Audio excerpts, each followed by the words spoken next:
François Bayrou a menti devant l'Assemblée. Hier, le Premier ministre a été interpellé sur les agressions sexuelles commises à Notre-Dame de Bétharram, établissement catholique fréquenté par ses enfants et où son épouse enseignait le catéchisme. Pourquoi n'avez-vous pas protégé les élèves de l'école Notre-Dame de Bétharram, victimes de violences pédocriminelles ? Le Premier ministre, maire de Pau et ancien ministre de l'Éducation, a indiqué n'en avoir jamais été informé. Les accusateurs disent qu'ils ne pouvaient pas ignorer. Alors j'affirme que je n'ai jamais été informé de quoi que ce soit de violence ou de violence a fortiori sexuelle.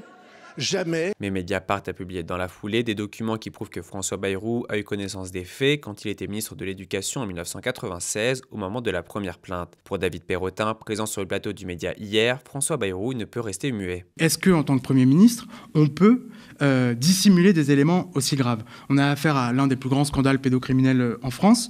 On a un établissement qui est mis en cause durant des décennies. On estime que le Premier ministre a à répondre de savoir s'il a dissimulé des alertes.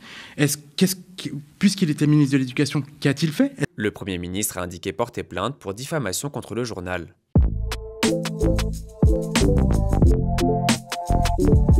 Gabriel Attal relance sa marotte répressive. L'Assemblée nationale examine à partir de mercredi une proposition de loi portée par l'ancien Premier ministre sur la justice des mineurs. Il souhaite une comparution immédiate pour les délinquants, durcir les sanctions envers les parents et la remise en cause de l'excuse de minorité. Il y a une excuse de minorité qui est automatique et le juge peut effectivement la lever dans certains cas en motivant. Ça arrive dans très peu de cas.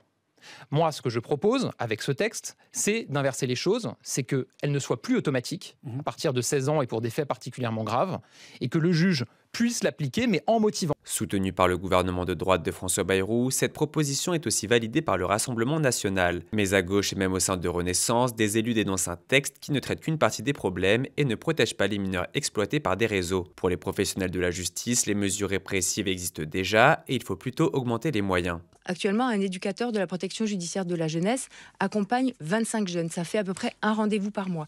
Pour des jeunes qui sont un peu installés dans la délinquance ou même qui sont en situation de risque, c'est tout à fait insuffisant. Il faudrait vraiment pouvoir densifier la prise en charge et que l'éducateur ait le temps de faire des démarches avec le jeune, de le réinscrire dans un processus d'insertion. Cette proposition de loi est donc surtout un moyen pour Gabriel Attal d'exister face aux offensives de la droite.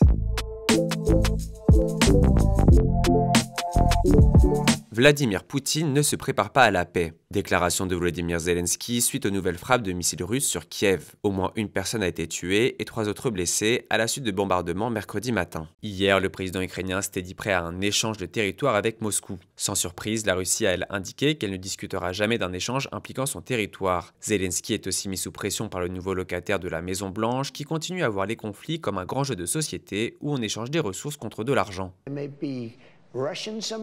Les Ukrainiens peuvent devenir Russes un jour ou peuvent ne pas le devenir. Nous avons mis tout cet argent là-bas et je dis que je veux le récupérer. Je leur ai dit que je voulais l'équivalent de 500 milliards de dollars de terres rares. Demain, à la conférence sur la sécurité de Munich, une rencontre est prévue entre le président ukrainien et le vice-président américain J.D. Vance.